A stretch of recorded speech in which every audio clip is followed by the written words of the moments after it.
for having me. My name is Russell. I'm an alcoholic, just like Sean said, speaking the truth. Now, like I met Sean at a meeting in Berkeley over here, and like I just felt like instantly like family with him. Uh it was just like a just this beautiful feeling of like friendship and like belonging and like all that. And now that would be something to holler about if it wasn't so fucking commonplace in AA. I've come across way more of that, like real, like genuine connection that is just natural. You just walk up to somebody, and before you know it, it's like, maybe years later or something, and like when that person is like a rock for you. And you know, and that shit happens all the time. So long as I'm like being a part of my community, my AA community, my sober people, it's really important for me to stay connected and to stay available and just to like reforge. It's sort of like a respect thing for just fucking life, like, um, you know, where I had all these like sort of cheap relationships with friends or like whatever, drinking buddies and everything that just fizzled because they weren't really like based in the heart. So anyhow, I'll tell you a little bit about myself here. Yeah, I'm originally from Oregon, and uh, yeah, I'll talk about this because that's part of it, about this connection and distance kind of deal. That's all just like this internal thing, and it's just like feels so alien and sad. Like even before I took a drink, I felt disconnected. I felt like I didn't really belong, even in my own in my own family. Um, I just felt strange for a while. I thought I was an alien from outer space. No joke. I was like, that's got to be the answer, right? Like, I'm not like a lot of these people, and I didn't know how to like talk about what I was going through. I didn't know how to make those connections really. I would sort of like bank on sort of being like this joker or like whatever, kind of like never really took much seriously. And a lot of that like disconnection feeling, this sort of like outsider, definite outsider is a good way to put it. I rationalized. I wouldn't call it rationalization. I would just call it reasons. Probably back then, so a change in perspective. These were my reasons why I was the way I was. Like I'm mixed race, so I never fit in with the light-skinned kids. I never really fit in with the dark-skinned kids. Like I hung out with the other mixed race people, which were not as many. And that was my interpretation of that, and bisexual as well. Didn't really fit in with the straight people once my sexual identity really like developed and I was, out with it and everything. Like, didn't really fit in with the gay scene, didn't really fit in with the straight scene. And this was like ammunition for me. This was ammunition for my alcoholism as rationalization because you know how many fucking bisexual mixed race people are just like hella successful and comfortable and super happy or whatever. Like I use that just like I could use any single excuse that you name it. It's too warm, it's too cold. Uh, me myself, I'm too tall, I'm too short, whatever, anything like that I could use as an excuse to drink and use and hide and not actually face reality. It took a while to ramp up to that. It was a slow roll for me. It wasn't like I took my first drink at 11, 10 or 11, and it was just off to the races. It wasn't like that. It took until I actually blacked out at I think 14 or 15. I stole a bottle of Jose Cuervo and from my mom and brought it over to my friend's house. We're all little punks, and we finished out, blacked out, and like puked, I'm pretty sure, and I do remember vomiting, but like not feeling it. It was just this strange, like disembodied feeling, and passed out, whatever. Woke up the next morning or later that night maybe, and loved that feeling. Loved not remembering. Loved having this blank space where I was just like, "Ooh, I didn't exist for a little while. Neat." And before that, I was like having fun. Uh, I felt a little loose, all that shit. But I was going for the blackout, and I continued to do that through the majority of my drinking and using career, which lasted about 20 years. And yeah, and those same those rationalizations, my reasons, just piled up and piled up as I get older. Hopefully you get a little more intelligent and like pay attention to the world a little bit in different ways rather than just like let's have fun and get drunk and party. You're like looking at politics and like all this other shit. And I took all that kind of shit as like this like anarcho, like freaky, like weirdo kid, like to be like, this fucking world is fucked, so I'll drink it away. And it was the entire world. It was not me against the world. It was the world against me. That's how I felt. Like it was trying to push me out, you know. And that's what I used. That's what I used a lot. Just be like society, man, fucking society.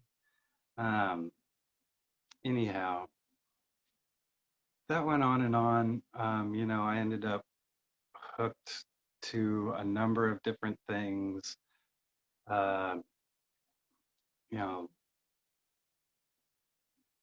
let's see, yeah, meth and pills and all these other things that I was like, oh, this masks different parts of me or brings out different parts of me that, yeah, I want to express, but I don't know how. Like, I did not know how to express myself in certain ways without a drink or a drug.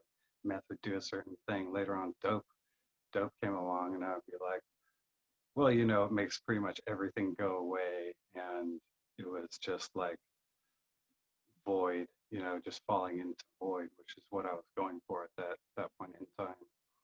But so it wore a lot of different faces, addiction in my life, um, sex, you know, I was more like kind of obsessive rather than love based. Um, but I would a lot of times confuse obsession for love. And I got my head all fucked up. I didn't really know what love was until, you know, honestly, until I got sober. I'll get to that a little bit later, but or not. I don't know. I might forget. But so yeah, that confusing the obsession for love just got my head all fucked up, and you know, and it spoiled a lot of friendships and romantic relationships too, because like I had a lot of expectations of people and of myself that were constantly being not filled. And the only way that I could fulfill expectations and feel like complete in the world was when I was that perfect buzz, when I had that perfect buzz, like maybe like a spliff, three fucking beers, half a pint of whiskey, whatever that perfect groove was, a fucking Percocet or some shit. Like it was, yeah, I had my thing that was like, this is where I find the true me, you know. Um, pretty sad to think that like I could get like that was the only way that I could access like this serenity. That's what I was looking for, the serenity. Um, yeah, and of course, yeah, it got too much. My body started breaking down, my gut, my throat, all sorts of things, my mind, and I started to notice it all, and it got to be too much. My sister 12 stepped me, uh, sister from another mister, and got me in. Of course, I was pretty like snotty nose punk rock towards this program, the wall program, looking at the steps on the wall and being like, mm-mm, I don't think so. You're not gonna get me. You can't get one over on me.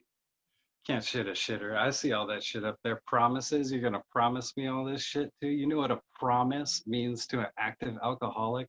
That mean fucking shit. You know. So you tell me about promises. I was like, I know what that is. That's what you say to get somebody to shut the fuck up, right? That's a promise to an active alcoholic. Anyhow, so yeah, I was very negative about the whole thing until I started to work it because my first sponsor said, "What do you have to lose?" And it's one of those things in the program. Somebody says it at some point in time, and where it just hits like a fucking brick to the head, and um, and that hit me. That was my brick, and I was like, "No, I literally have nothing to lose. I live in a junkie den. I have no money. I'm grossly underweight. I just got fired, dumped, uh, sold most of my musical instruments for dope. I don't have, yeah, I don't have much to lose, and that's what got me in. Um, so I started working the steps, and yeah, gradually my life just got better because I tried. Um, I wanted to talk a bit about the Serenity Prayer because there's a lot in the Serenity Prayer. I find it's one that in the past I have taken for granted, and it's one that I observe. This might be an assumption too, but it's kind of I observe it as sometimes being yeah, yeah, yeah. Serenity Prayer, yeah, you just say it, whatever, yeah. Grant me all this stuff, please, please God. Asking for help. It's humility, but still, it's there's a lot to it. So in the first part, we ask a higher power to grant us a serenity, a peace, a calm, to accept the things that we cannot change. And to me, this is just my personal interpretation of it. Like if you're new and or whatever, if you're old and cranky, like don't just if it hits you, it hits you, whatever, it's just my interpretation. Um, but anyhow, distillation of what I've learned and what I've heard in here from other members and from the readings. Uh, yeah, we're talking about to accept the things that I cannot change. It's like, yeah, well, okay, I can't change the weather. Sure, there's all this like kind of skin level kind of stuff there where it's kind of obvious. Yeah, I can't, I accept that, cars drive down the road, stuff like that. But really, we're talking about steps 1, 2, and 3 in accepting the things, serenity, peace, the calm, to accept the things that I can't change. And in my experience, and the first step, one of the tenets being honesty with myself about my condition. Like to accept what I cannot change. It's like I can't change my condition. I can't change that I'm an alcoholic. I have to accept on a daily basis, sometimes on an hourly basis, that I'm an alcoholic because that puts me to rights. That sets me down. Just like, hey, like I might need a little extra attention and care um, around these certain things because I'm an alcoholic. I have these obsessive qualities, these manipulative qualities, these qualities that are more harmful than helpful oftentimes. That's my default. I set myself up for failure, self-sabotage. That's my game. Because that's more of that excuse. That's more of that rationalization. I'm sabotaged now. Now I get self-pity. Ding ding. Now everybody sees that self-pity and they give me pity. Anyhow, That's a power hit. And then the second step, what I see is hope. It's like it's as well as open-mindedness. You know, if there's not too much pressure on the second step, you know, but I think there's serenity in that hope. There's peace in that hope because I'm of the hopeless variety. I would drink and miss everything, anything, it didn't matter. Or I'd get too drunk and still try to drive or do whatever, I didn't really have any hope for humanity. I was very negative. I legit believed that, the only way that humanity could survive was that if, half the population gets wiped out. That's genocide, by the way, mass genocide. And I was like, yeah, let's do that, because fuck hope. Like, why would I hope that, the world would get better? Look at this shit. Do you not see this? But to hope in the face of all those things, to hope in the face of whatever they may be, facts or opinions, who cares? Like, that's the intellect, that's the mind. But if you can use the heart and hope from here to get past all that bullshit, that's courageous. It takes serenity. You gotta chill the fuck out to get there, right? You're not gonna get there by fucking strangling someone. I don't know. Anyways, and there's also serenity in the third step, um, in that faith. The That's the willingness as well. Uh, you know, Willingness to ask for help. To let something into my life that's not my idea. That I wasn't good at. I had to be the fixer and creator of everything. I actually referred to myself for a long time after doing hell acid. I was like, you know what I discovered?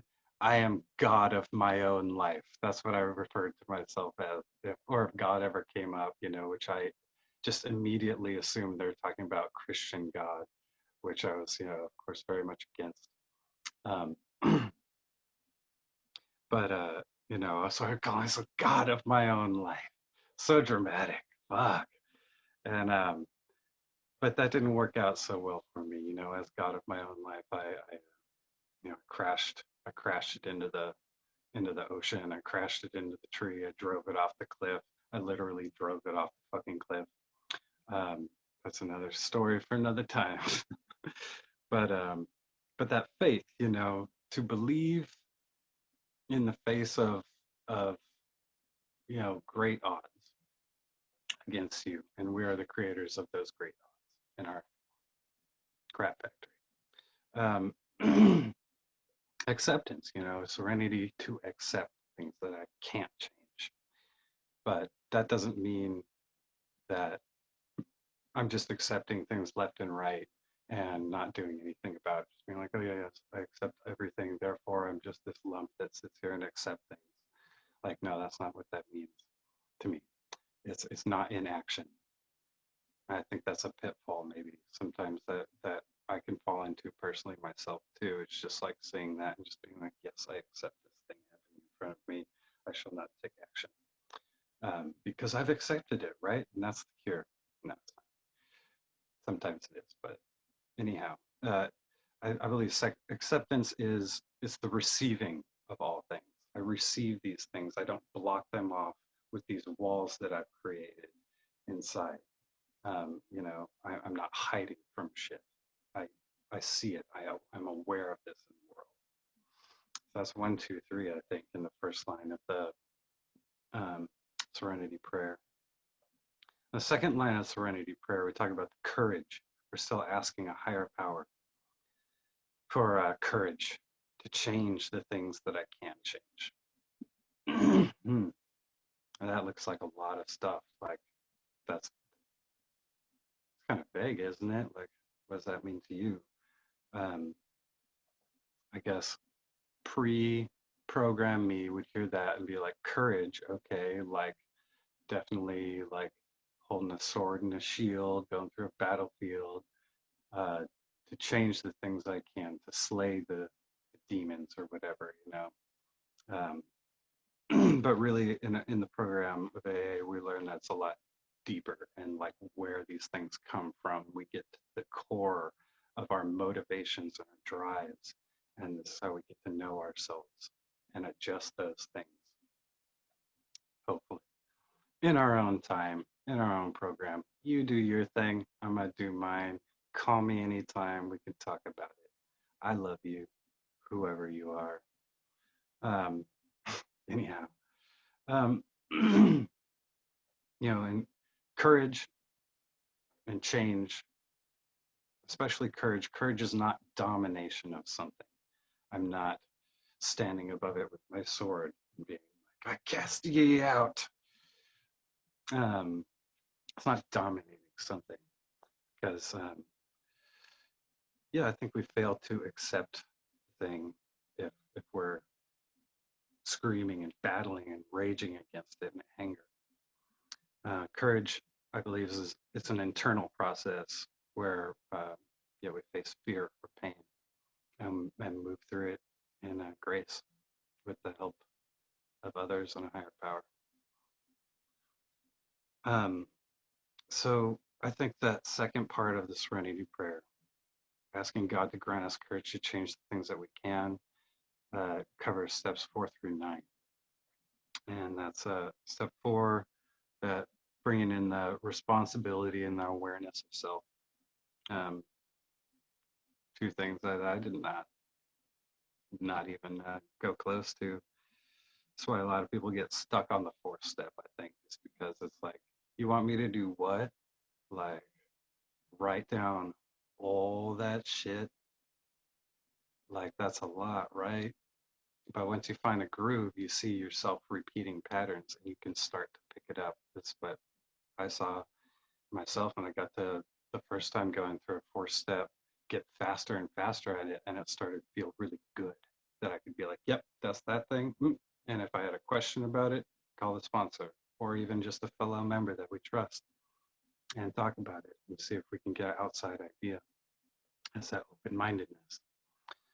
And that's change. The 4th step is the change in the 4th step is, the way we see ourselves. Yeah, I didn't look at myself like that until I did a 4th step. 5th step is trust for me, trust in another person. Like sharing all that shit with my sponsor, and what my sponsor had me do was tell him 3 things that I had never told anybody in my life. And trusting another man like that, which was very difficult for me. It was incredibly hard. And I think I experienced a lot of growth. I felt a huge weight drop off of me working the 5th step this time. And uh, it was, it's kind of beyond words. A lot of things in in the program to me are just kind of hard to cough out because it's beyond words. It's the spirit lifting, you know, and becoming easier, becoming integrated into the world. And that trust, and that changes, how we communicate with others. You know, changed how I communicate with my sponsor and as well with other people. Having that huge um, block lifted away and opening to trust.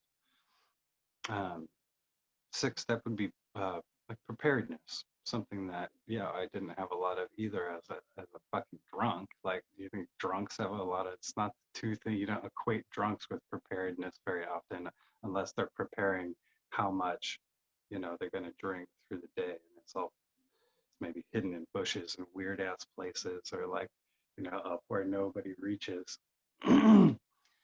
But that's a change from old habits for me. So it's like preparedness look different. Um, 7th step, humility and trust in a higher power rather than trust in a person. 7th step is deepening of humility and trust in a higher power.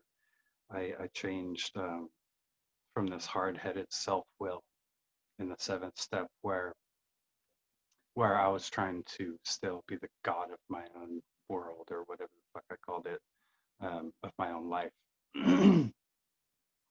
And there are some tough things to try to let go of, and sometimes those things crop back up, and I gotta let go of them on a daily basis. It's not one and done, honey.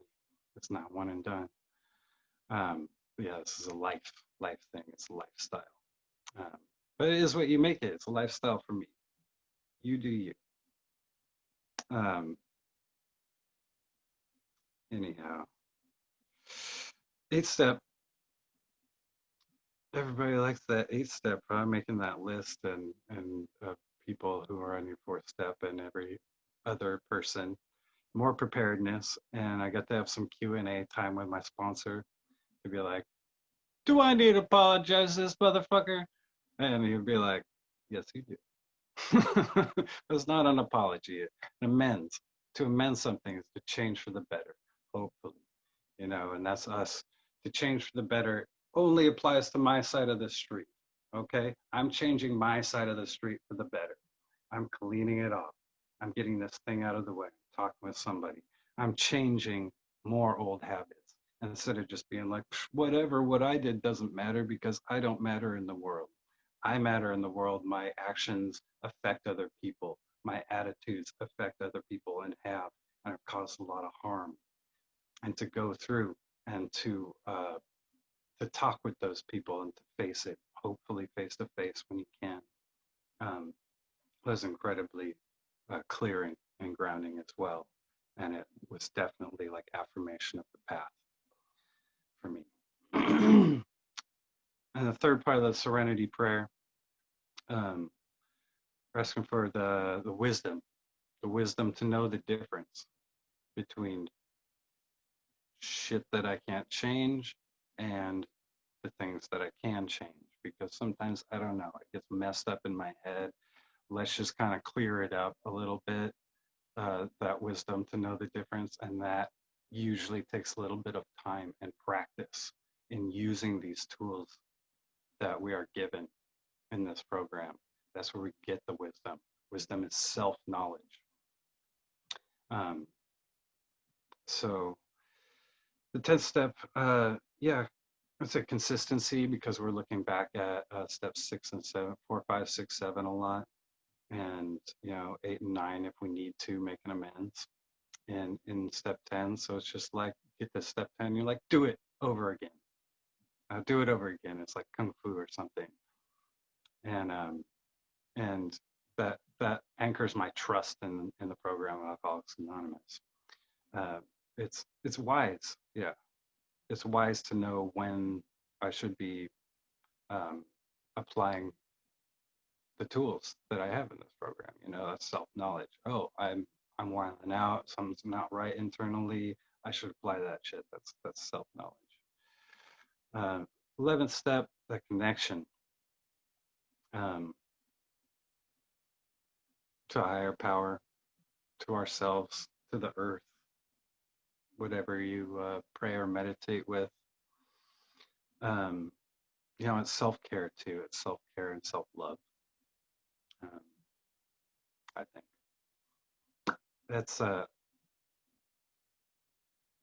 think that's wise too, because we're taking a little bit of quiet time, dedicating a little bit of time to something that we know is going to make us feel better, or at least just like give us a little bit of peace and quiet for a second. Fuck, it's a busy world. Shit is clinging and clanging everywhere.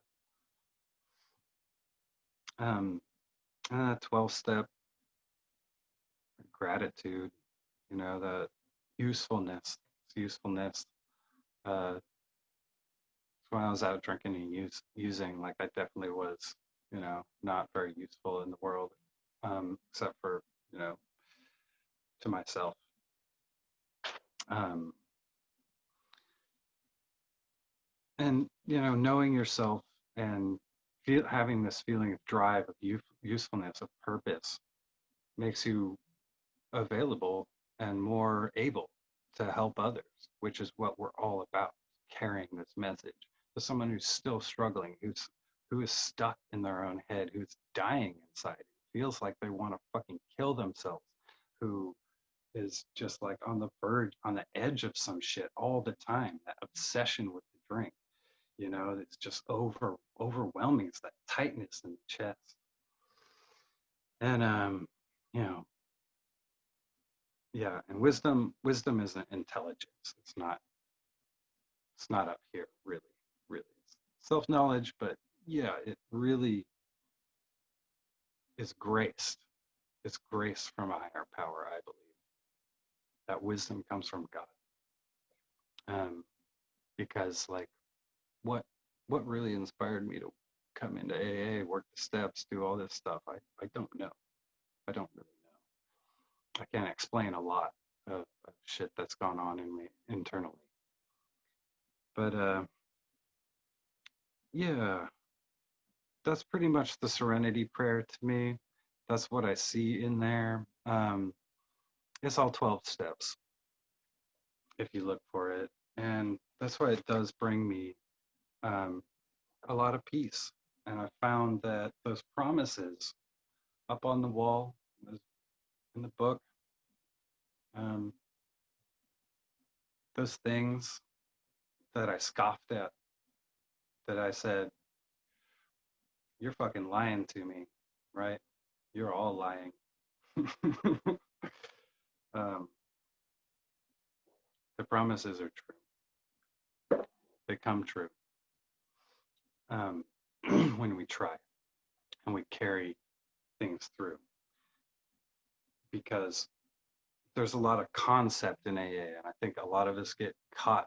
I myself too have gotten caught in concept because it's a conceptual. There's so much being thrown around. You want me to do, oh, this is like really 12 really in-depth steps that you want me to live with and like carry everywhere. It's like, what if this happens? Da da da. Anyhow, um, so like when we get caught in concept, it's very distracting, you know. You can be conceptual all you want about AA, but that's not doing yourself justice. You are a being of light. You are inside of you is a piece of the infinite. You know, the body breathes itself. Why does the body breathe itself? Why does the brain function? You know, science can't explain this shit, you know? It's not a conscious thing that we do. And where does that consciousness come from? God, it comes from God. Okay. I think uh, somebody was out there like LSD. No, it doesn't. But anyhow, um, but the concepts, you know, a conceptual life. Yes, it's all well and good to read these things and say these things and like whatever, but it's in the doing. The proof's in the pudding, babe. But because a conceptual life is not worthy of you. You hold in you a piece of the infinite, no matter who you are, where you came from. We have this light, this consciousness that ties us all together. Um, and just living in concept is not enough for us. It's in the action. Action is where we flourish. It's where we step outside of our comfort zones. That's where growth happens. Think about the seed. Picture a seed, and you know you can water it, you can do whatever, put it in some nice soil. But if that seed doesn't step out of its comfort zone, of its shell, then you know nothing really happens. You know, in concept, that seed's a plant, right? Yeah, yeah. But when the work is done, when the action is made, and the nurturing is done, given to that seed the proper amount of light, water, the right kind of soil. You know, it could be in the wrong kind of soil, too much, too little water, not enough, too much light. But finding that balance in ourselves, which I have found through working the program of Alcoholics Anonymous in so many ways that I would need another fucking hour to tell you all about it. But I talked a bit about it in my experience here. But that's how I grew, was by nurturing the the holistic and the healthy things that were already inside of me. It's not like I'm grabbing into new things and taking them into me. You know, it's not like I had to go get this stuff. It was all inside of me and I just needed to nurture it. And the best way as a fucking addict, as a balls to the wall fucking drunk, fucking like in that gutter, this was the way that I found that really lifted my spirit and brought me to know my true self. And and I'm grateful for that today. I'm grateful to Sean for asking me a little bit earlier to come and talk at this meeting. Um, you know, we do learn a slogan in this program called "To Thine Own Self Be True." I love that that's on the coins, um, because I talked about that aloneness, that non-belonging that I felt for my whole life until I came in and I started to be part of this lifestyle of AA and be involved in the community and trust the higher power. Um, that's where I found belonging in my life. That's where I found belonging in my own self. I belong in myself now. It's a very comfortable feeling. I belong with others now because I bring my genuine, authentic self everywhere I go, most of the time. And I belong in the world, which is one of the biggest things to me. And that's the fucking miracle. For me, that's the miracle. I belong in the world. And so do you. Thanks.